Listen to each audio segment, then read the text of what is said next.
भोर और बरखा 16वीं कविता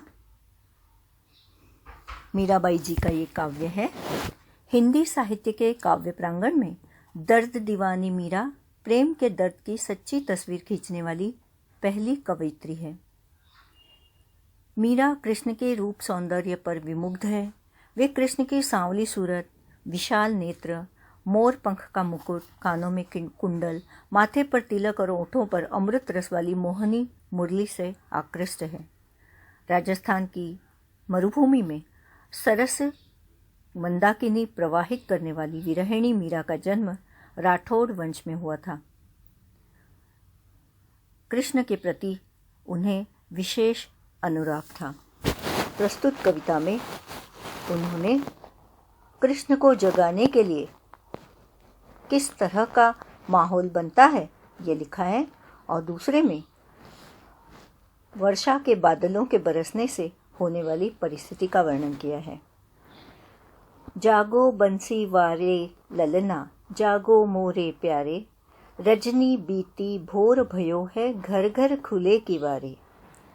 मीरा जी कहती है, हे बंसी वाले, हे कृष्ण कन्हैया, जागो, अब सुबह हो गई, रात बीत गई, भोर हो गई है। भोर यानी प्रातःकाल, और हर घर में लोग अपने घरों से बाहर निकलकर अपने रोज के कामकाज में लगे हैं। घर घर खुले किवारे, किवारे यानी, और औरतें क्या कर रही हैं, गोपियां क्या कर रही हैं? गोपी दही मथत सुनियत है कंगना के झनकारे। गोपियां दही को बिलोना शुरू कर दिया है गोपियों ने, और उनके हाथों के जो कंगन है उनकी झनकार हमें सुनाई देती है। तो उठो, तुम्हें अच्छा लगता है दही मक्खन खाना, तो उसकी तैयारियां हो रही है। हे बंसी वाले, उठो, गोपियां तुम्हारे लिए दही मथ रही हैं ताकि मक्खन तुम्हें दे सके। उठो लालजी भोर भयो है, सुर नर ढाड़े द्वारे। हे ईश्वर, हे लाल जी, सुबह हो गई है तो उठो, क्योंकि देव और मानव, सुर और नर, सुर यानी देवता और नर यानी इंसान, आपके दरवाजे पर खड़े हैं, आपका दर्शन चाहते हैं। तो बंसी वाले, श्याम, कृष्ण कन्हैया, गोपाल, उठो, सबको दर्शन दो। ग्वाल बाल सब करत कुलाहल, कुलाहल कोलाहल, शोर मचा रहे हैं। तो ग्वाल के बाल, ग्वालों के जो बच्चे हैं, ग्वाल हैं बच्चे, वो सब कोलाहल कर रहे हैं। जय जय शब्द उच्चारे, तुम्हारी जय जयकार कर रहे हैं, जय जयकार का शब्द उच्चार रहे हैं, उच्चारे बोल रहे हैं, जय जयकार कर रहे हैं तुम्हारी। उठो, सबको दर्शन दो। माखन रोटी हाथ महलिनी, गौवन के रखवारे। गौवन गायों के रखवाले माखन और रोटी हाथ में लेकर वो तुम्हारी प्रतीक्षा कर रहे हैं कि तुम कब तुम जागो और वे तुम्हें माखन रोटी देकर खुश कर सके। सब तुम्हारे लिए व्याकुल है, बेचैन है, अपने घरों से निकलकर तुम्हारे दरवाजे खुलने की राह देख रहे हैं। मीरा के प्रभु गिरधर नागर, शरण आयो को तारे। हे ईश्वर, आप मीरा के प्रभु हो, गिरधर नागर हो। गिरधर ईश्वर ने, कृष्ण ने गोवर्धन पर्वत को धारण किया था। गोवर्धन पर्वत को उठाकर उसके नीचे उस नगरी के सारे लोगों को आश्रय दिया था। तो गोवर्धन पर्वत को उठाने वाले, इसलिए गिरी यानी पर्वत, गिरिधर, गिरी यानी पर्वत को धारण करने वाले, उठो हे प्रभु, तुम उठो, हम सब तुम्हारे शरण आ गए हैं। ऐसा कहकर यशोदा श्री कृष्ण को किस तरह जगाएगी ये बताया है। दूसरी जो काव्य पंक्तियां हैं, बरसे बदरिया सावन की मन भावन की। सावन के काले बादल बरस रहे हैं, और बदरिया यानी बादल, सावन के बादल बरस रहे हैं, और वो बादल किस तरह के हैं? शाम की तरह हैं। सावन की मन भावन की, मीरा के मन भावन कौन है? मीरा के मन भावन कृष्ण कन्हैया हैं, उनका भी रंग शाम है, तो शाम की तरह वे काले बादल है, इसीलिए वो बादल भी मीरा के मन भावन हैं। सावन में उमग्यो मेरा मनवा, मेरा मन खुशी से झूम रहा है। इनमें बादलों के आने में श्री कृष्ण के आने की आहट छुपी हुई है। सावन में उमग्यो मेरा मनवा, भनक सुनी हरियावन की। ईश्वर के आने की भनक उस काले बादलों में छुपी हुई है, ऐसा मीरा जी कहती है। उमड़ घुमड़ चहु दिस से आया, दामिनी दमके झरलावन की। उमड़ घुमड़ कर बादल जो है चारों दिशाओं से बरस रहे हैं और दामिनी दमके झरलावन की, उसके साथ साथ बिजली के चमकने के बाद भी बादल बरसने लगे हैं। चारों दिशा से बादल घुमड़ घुमड़ कर आए हैं और उन वर्षा की बूंदे जो है नन्ही नन्ही बूंदन मेहा बरसे, नन्ही नन्ही वर्षा के बूंदे बरस रही है। उसके साथ साथ शीतल पवन सुहावन की, शीतल मंद पवन बहता हुआ बहुत सुहावना लग रहा है। सावन की बूंदे, बारिश की बूंदे तो मन को खुश करती ही है, साथ में ठंडक फैल गई है और शीतल हवा के झोंके मन को सुहावने लग रहे हैं। मीरा के प्रभु गिरधर नागर आनंद मंगल गावन की। मीरा अपने प्रभु गिरधर नागर के आगे की खुशी, आने की खुशी में मंगल आनंदमय गीत गाना चाहती है। इस तरह सावन के आने से मीराबाई चहक उठी है। उन्हें ईश्वर के आने की भनक मिलती है। प्रश्न अभ्यास कविता से। बंसी वारे ललना मोरे प्यारे लाल जी कहते हुए यशोदा किसे जगाने का प्रयास करती है और वे कौन कौन सी बातें कहती है। बंसी वाले ललना मोरे प्यारे लाल जी कहते हुए यशोदा श्री कृष्ण को जगाने का प्रयास करती है और वो कहती है कि मेरे लाल जागो, रात बीत गई, भोर हुई, लोग अपने घरों से निकले, दरवाजे खुल गए हैं, गोपियाँ अपने दही बिलोने के काम में लग गई। गोपियाँ तुम्हारा मनभावन मक्खन निकाल रही है। तुम्हें जगाने के लिए सभी देव और मानव खड़े हैं।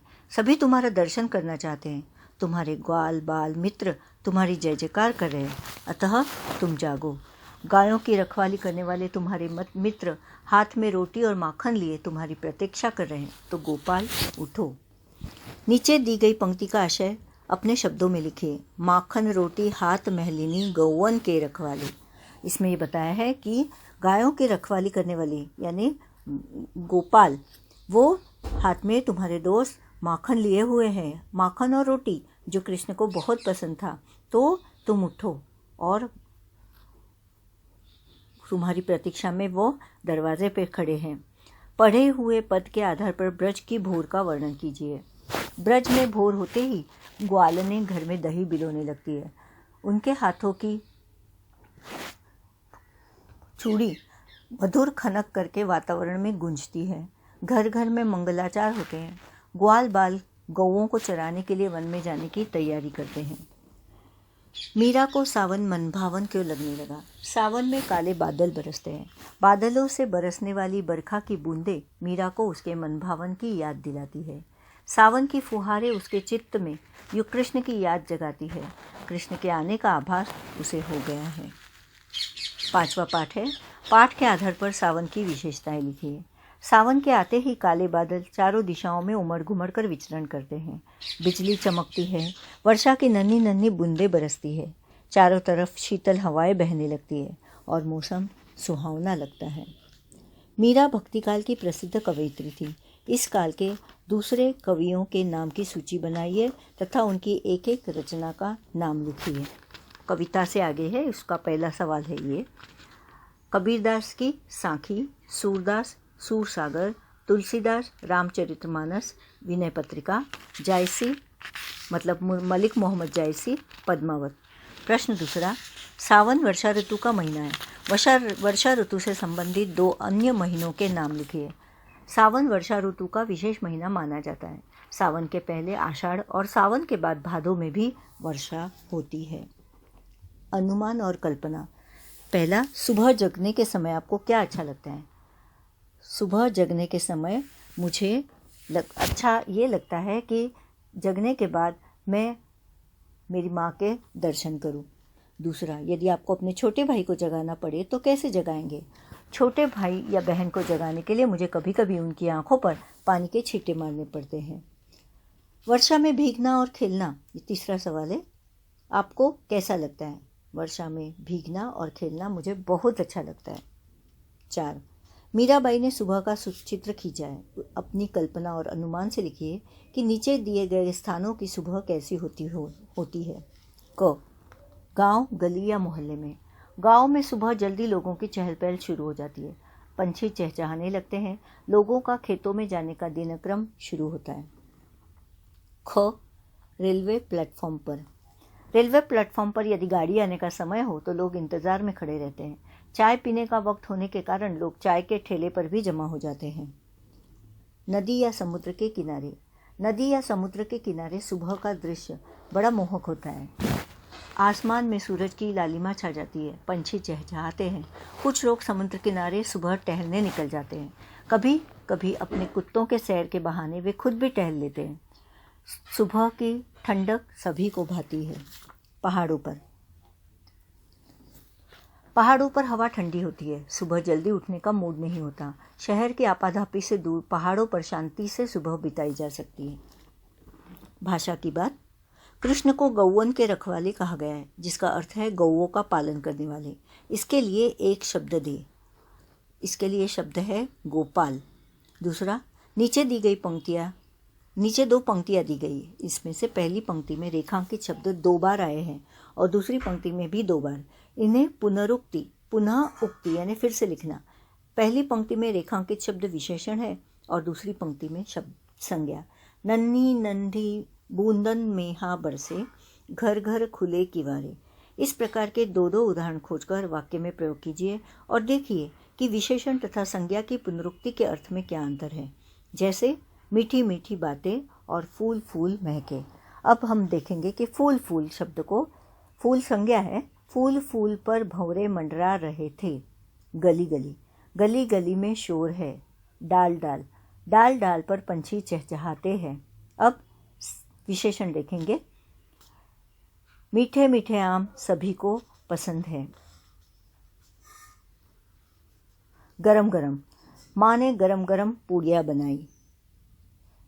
कुछ करने को। कृष्ण को गिरिधर क्यों कहा जाता है, इसके पीछे कौन सी कथा है, पता कीजिए और कक्षा में बताइए। कृष्ण ने गोवर्धन पर्वत को उंगली पर उठाया, इसीलिए उन्हें गिरिधर अर्थात पर्वत को धारण करने वाले कहा गया है। धन्यवाद।